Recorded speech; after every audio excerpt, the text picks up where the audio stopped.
Magandang hapon po mga ka-tracking, Kalalamove. Sobrang traffic ko dito sa area ng San Miguel na ito. Sa may red doors na yan. Medyo matrap. Buti nga nilagyan na nila ng mga lupa yung mga butas-butas na yan. Kahit pa paano natakpan yung mga malalim na butas. Yung problema, hindi kapos naman. Dapat ito masolusyon na nakagad yung daanan. Kumbaga ma-asphalto kaagad para hindi na ganito ka-ilikabok at kaluluwak-luwak. Pag umulan na naman manigurado pa na naman ito, mahuhukay na naman yung mga butas na yan. Matraffic talaga sa area na itong area ng San Miguel na ito.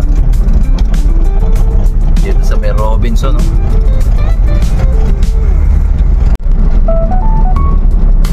Ayan, papunta namang kwento.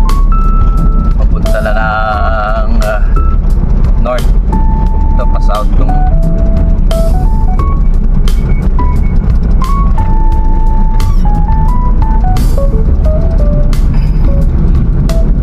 matagal na ganito tong sitwasyon sa traffic dito sa San Miguel na ito. Kailangan siguro dito sa bagay pag natapos yung bypass road nito, sabi nila lahat daw ng mga malalaking truck na yan doon na dadaan. So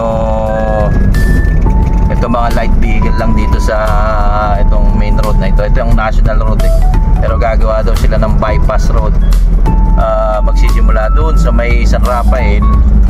Ang tagos daw nun Kapan na, hindi maayos pagka ganon.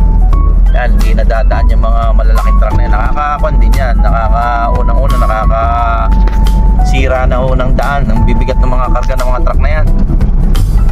Puro buhangin. Kaya kung may separate silang daanan na hindi nadadaan dito, doon na sila puro lang. Kita nyo, mga truck na yan papunta siguro Nueva Vizcaya. Hindi na sila dito makikipagsiksikan.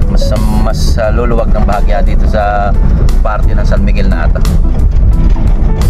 Haba ng traffic ganito yan sa may tulay. Haba yan. Yun dahil dun sa crossing na yun. Ganyan kahaba eh. Kaya kung kayo ipapunta ng Nueva Vizcaya, San Jose, meron namang mga alternative route. Kaya lang medyo malalayo na. Ito ang itong San Miguel Road na to, medyo malapit. Pwede kayo mag NLEX, CCLEX pala, CCLEX, NLEX, TIPLEX, tapos CCLEX. Ayan, pwede kayo. Ayan, medyo pa na yan. Nandito na po tayo sa San Rafael, Balagtas sa bypass road. Ngayon po ipapakita ko sa inyo yung sinasabi kong bypass na ginagawa nila, na kung saan lahat ng malalaking truck daw doon nadadaan. So hindi nadadaan dito sa may Maharlika na yan. Dito na lahat. So totoo man malaking ginhawa sa traffic yung na yan, kasi hindi na babara dito, hindi na pupunta rito yung mga malalaking truck na going to Isabela, yung mga dump truck na mabibigat na minsan nagkakos din ng traffic. Ayan po yung bypass. Ayan. Yan, sinasabi nila tagos daw hanggang Gapan yan. Pwede na raw daanan, kaso hanggang San Miguel lang daw.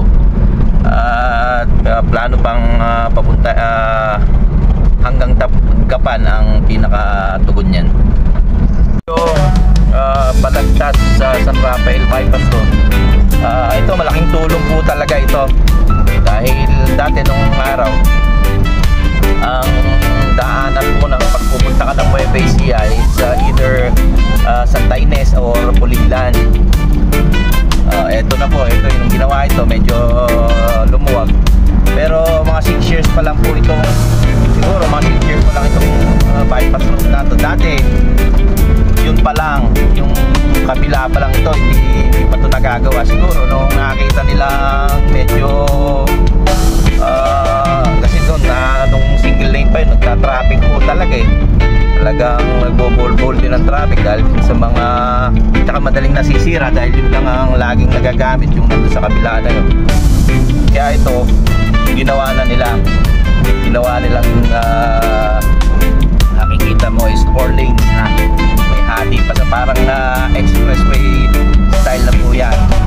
Tapos doon sa bandang dulo doon pagawa na rin sila ng tulay. Dati isa lang din yung tulay na yun, flyover na yun. Yan, ito bagong gawa po itong side na ito. Ito going to south ito. Yan ang going to north. Yan, kung dati yun lang going to north na yun ang gawa. Ayan po, maginhawa. Hindi na masyadong nagtatraffic dito. Meron pa rin mga portion na hindi pa rin nabibili ng government yung mga meron pa rin portion na 1 lane kasi doon sa bandang dulo siguro hindi pa nabibili ng government yung lupa kaya hindi pa nabubuksan. Napaginhawa po ng daanang ito, kita nyo. Ganda rin ang tanawin dito. Ang mga pwede nyo matukon dito, mga bustos, pandi, balantas. Yan ang mga parte ng Bulacan na pwede nyo matukon dito sa bypass road na ito. Yan o, going to San Roque, going to Diliman. Ayan.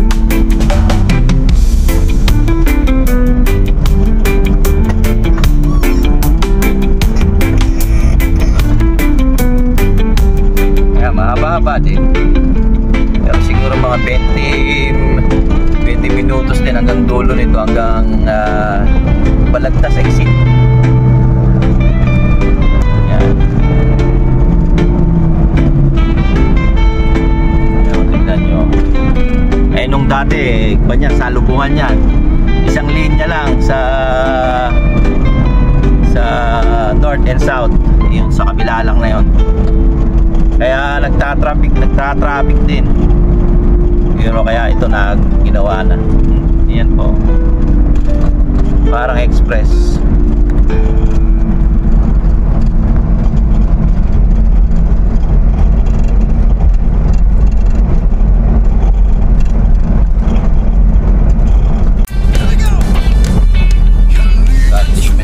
Hindi pa rin nabukas. Kaya lang di pa bukas. Siguro balang araw mabubuksan din yan. Yung mga warehouses din, no? Nagpapatayo ng mga bagong warehouse doon, no? Yung mga bago yan. Pero maganda talaga dito eh. Talagang pag mga warehouses maganda rito. Talagang wala kang maabalang